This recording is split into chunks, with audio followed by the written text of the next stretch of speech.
ایک اہم خبر آپ کو دیں گے۔ افغان سفیر کی بیٹی کو نامعلوم افراد کی جانب سے اغوا کرنے کی کوشش۔ نامعلوم افراد 27 سالہ سلسہ خیل کو ہاتھ پاؤں باندھ کر گاڑی میں لے گئے۔ لڑکی کو تشدد کا نشانہ بھی بنایا گیا۔ واقعہ گزشتہ روز دوپہر کو 2:30 بجے تھانہ کوہسار کے علاقے میں پیش آیا۔ اطلاع پر لڑکی کو F9 پارک کے قریب سے حکمت نامی شخص گاڑی میں لے گیا۔ پمز اسپتال سے لڑکی کا میڈیکل بھی کروایا گیا۔ پولیس کو لڑکی یا سفارت خانے کی جانب سے تحریری درخواست موصول نہیں ہوئی ہے۔ ایک نئی سٹوری پاکستان میں ڈیولپ ہو رہی ہے اور ایسے لگ رہا ہے کہ جیسے ریاست کو، اسٹیٹ کو بزی کیا جا رہا ہے۔ لا اینڈ آرڈر کی سچویشن بڑی چیلنجنگ ہو گئی ہے۔ اسلام آباد میں جو افغان امبیسڈر ہیں ان کی بیٹی کو کڈنیپ کر لیا گیا اور ان کو بعد میں رہا بھی کر دیا گیا، اور یہ ایک بہت this is an unprecedented story in Islamabad کہ کسی ڈپلومیٹ کی بیٹی کو یا کسی ڈپلومیٹ کی فیملی کو یا کسی ڈپلومیٹ کو اس طرح کیا جائے۔ ان کی بیٹی کو اغوا کیا گیا، کئی گھنٹے ان کو جو ہے وہ اپنے پاس کسی نے رکھا اور بعد میں چھوڑ دیا، اور انہوں نے آبویسلی جو افغان فارن آفس ہے اس نے اس کو کمیونیکیٹ کیا ہے پاکستان کو، اور یہ کہا، یہ میں آپ کو پریس ریلیز دکھا رہا ہوں جو منسٹری آف فارن افیئرز جو اسلامک ریپبلک آف افغانستان کی ہے۔ تو اس میں اب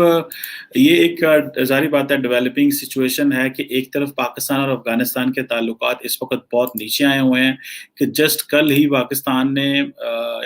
پاکستانی میڈیا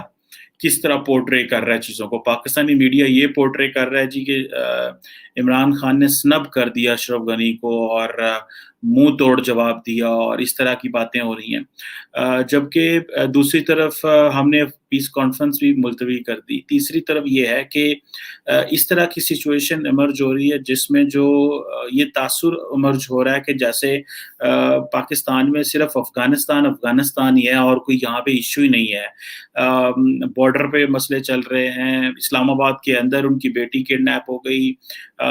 کوئٹہ بلوچستان میں دیکھیں تو افغانیوں کے مسئلے ہیں، پشاور اور پاک افغان بارڈر پہ افغانیوں کے مسئلے ہیں۔ سو مجھے ایسا لگ رہا ہے جیسے پاکستان اگلے کچھ عرصے میں صرف اور صرف افغانستان کو ہی دیکھ پائے گا، اور چیزیں پاکستان کے لیے بہت مشکل ہے وہ ہو سکیں۔ اب ہوگا یہ کہ اگر ان کی امبیسڈر کی بیٹی اغوا ہوئی ہے تو ہو سکتا ہے کل کو وہاں پاکستانی جو سٹاف ہے ان کا کوئی بچہ یا کسی کو اغوا کر لیا جائے۔ ہوپ فلی مجھے پتا ہے شاید کہ پاکستانی جو ڈپلومیٹک کمیونٹی ہے افغانستان میں وہ اپنی فیملیز نہیں لے کے جاتے وہاں پہ، لا اینڈ آرڈر سچویشن ایسی نہیں ہے، ان کی فیملیز پاکستان میں رہتی ہیں، لیکن پاکستان میں کیونکہ بہت سارے افغانی پڑھنے بھی آتے ہیں، بہت ساری یونیورسٹیوں میں بھی افغانستان کے بچے پڑھتے ہیں، اور کیونکہ وہ اردو بڑی فریکوینٹ بول لیتے ہیں تو پتہ نہیں چلتا ہے ٹائمز کے دے پشتو اینڈ اردو اور وہ سارا شکل بھی آبویسلی ملتی جلتی ہے، تو یہ چیز سو اگر کل کو وہاں پہ پاکستانی کسی کے ساتھ اس طرح ہوتا ہے تو دیر از اے پروبیبلٹی آف دیٹ۔ میں جسٹ سوچ یہ رہا تھا کہ پاکستان اور انڈیا کے تعلقات آلریڈی بہت خراب ہیں کہ جو ڈپلومیٹک سٹاف ہے جو اس کے اوپر ایک دوسرے کے ٹائم اوپر سارا ٹائم جاسوسیاں چلتی رہتی ہیں، وہ ان کو دیکھتے رہتے ہیں، یہ ان کو دیکھتے رہتے ہیں، بیکاز یہ ایک ماحول بنا ہوا ہے۔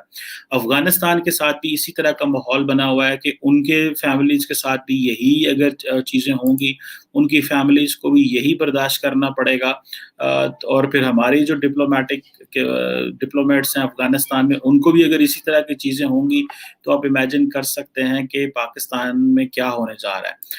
اب آبویسلی ان کی بیٹی ہاسپٹل سے ریلیز ہو گئی اور ان کو چھوڑ دیا گیا اور وہ گھر آ گئی، اور ظاہر بات ہے جو اس وقت لا اینڈ آرڈر سچویشن ہے اس میں اگر دیکھا جائے تو یہ ایک بہت سیریس انسیڈنٹ ہے۔ نارملی اس طرح کے انسیڈنٹ ہوتے نہیں ہیں، اور پاکستان نے تو آبویسلی اس کو ڈاؤن پلے کیا، لیکن افغانستان کی فارن منسٹری نے اس کو ہائی لائٹ کر دیا، اور جب افغانستان کی فارن منسٹری کرے گی تو یہ گلوبل ہیڈ لائنز بنے گی۔ اب کیا ہو سکتا ہے، کیا پاکستان جو ہے وہ ان لوگوں کو پکڑنے کی کوشش تو کرے گا، لیکن یہ ممکنہ طور پہ کون لوگ ہو سکتے ہیں؟ کیا یہ بہت سارے کوئی طالبان کے لوگ ہیں اسلام آباد میں جو یہ کام کر رہے ہیں کیونکہ طالبان کے کچھ سمپتھائزر ہیں یہاں پہ جو یہ کام کر رہے ہیں، یا کچھ اس طرح کے لوگ ہیں جو ساری سچویشن سے آگاہ ہیں اور انہوں نے ڈیلیبریٹلی یہ کام کیا ہے؟ کیونکہ انہوں نے امبیسڈر صاحب کی جو بیٹی ہے